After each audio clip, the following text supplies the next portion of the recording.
Karena saat ini banyak negara-negara di dunia, bahkan Eropa, nih sahabatnya Amerika, Eropa, negara-negara NATO, semua menjauh dari Amerika.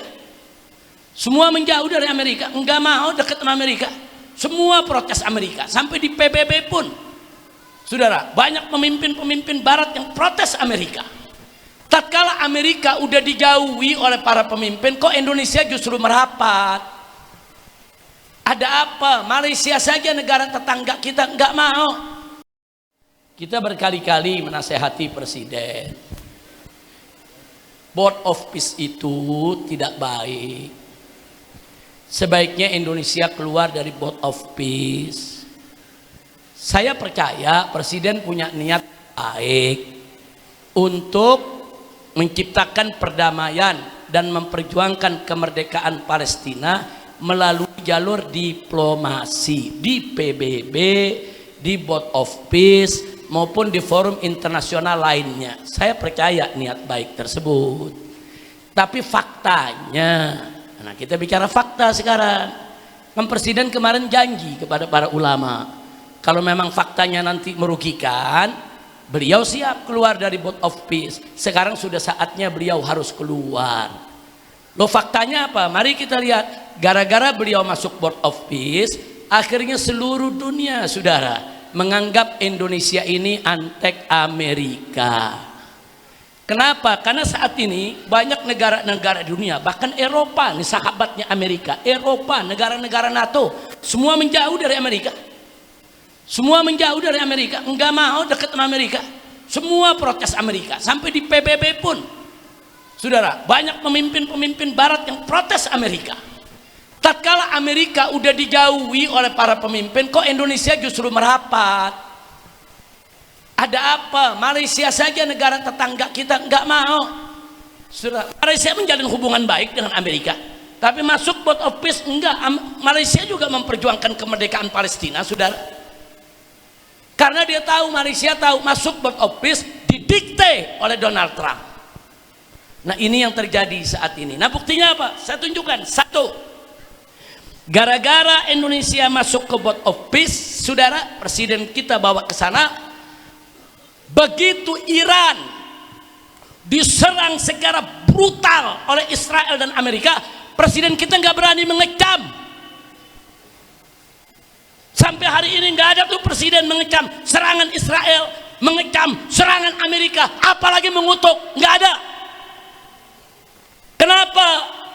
Itu tadi, karena mau bikin pernyataan gak enak, karena ada di Board of Peace. Board of Peace itu belenggu, saudara, borgol. Presiden kita dibelenggu sehingga gak berani menyampaikan itu. Takut Israel, takut Amerika tersinggung, saudara.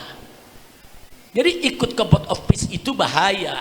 Begitu masuk ke Board of Peace, berarti presiden kita sahabat Donald Trump dan sahabat Netanyahu. Duduk bareng. Kan Nabi udah kasih tahu, hati-hati cari teman, hati-hati. Hati-hati. Saudara, hati-hati duduk sama orang-orang baik, jangan duduk sama orang-orang jahanam.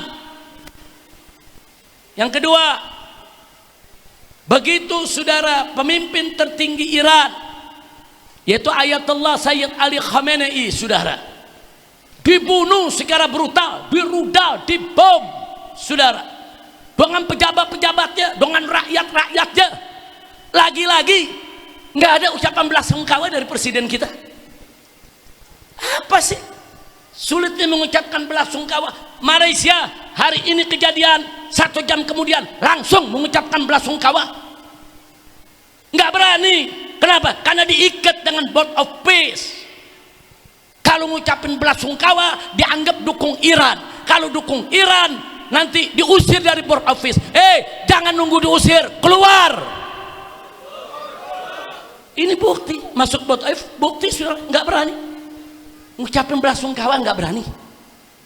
Ada apa? Dan yang lebih menyakitkan, yang ketiga, saudara, 4 prajurit TNI mati dibunuh Israel di Lebanon, saudara. Nggak ada presiden mengecam, mengutuk, melaknat tentara Israel yang sudah membunuh 4 prajurit TNI. Presiden cuma belasungkawa prajurit mati, dikasih penghargaan prajuritnya. Kalau itu sudah normatif memang harus dilakukan. Tapi bagaimana dengan Israel? Mestinya presiden bicara di atas panggung, di atas mimbar, hei Israel, kurang ngajar kalian, kalian membunuh tentara kami. Tentara kami ada di bawah PBB untuk perdamaian. Kenapa kalian bom? Kenapa kalian bunuh?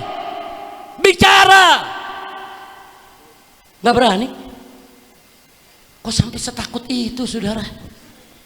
Mengecam Israel dan Amerika takut.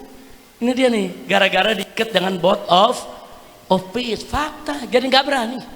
Ngomong ini nggak berani, ngomong itu nggak berani. Nah sekarang yang terakhir, yang keempat, ada 10.000 lebih orang Palestina ditahan, ditawan oleh Israel. Ada perempuan, ada anak-anak, ada orang tua.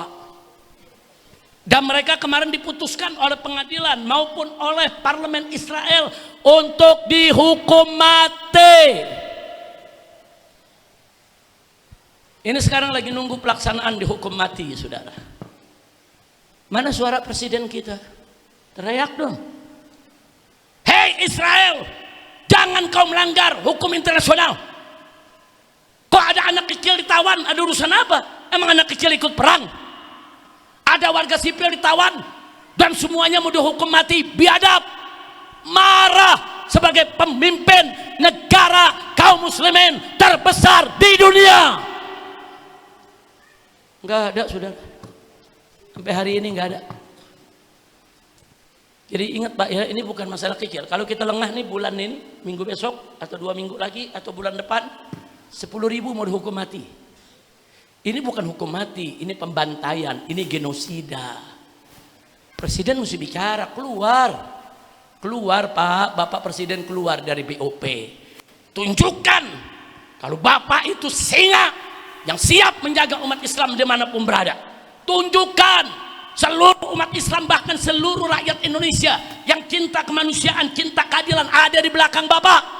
Bahkan siap berdiri di depan Bapak untuk mengorbankan diri buat menegakkan agama, bangsa dan negara. Betul? Jangan takut sama Amerika, jangan takut sama Israel. Inna lillahi wa inna ilaihi raji'un.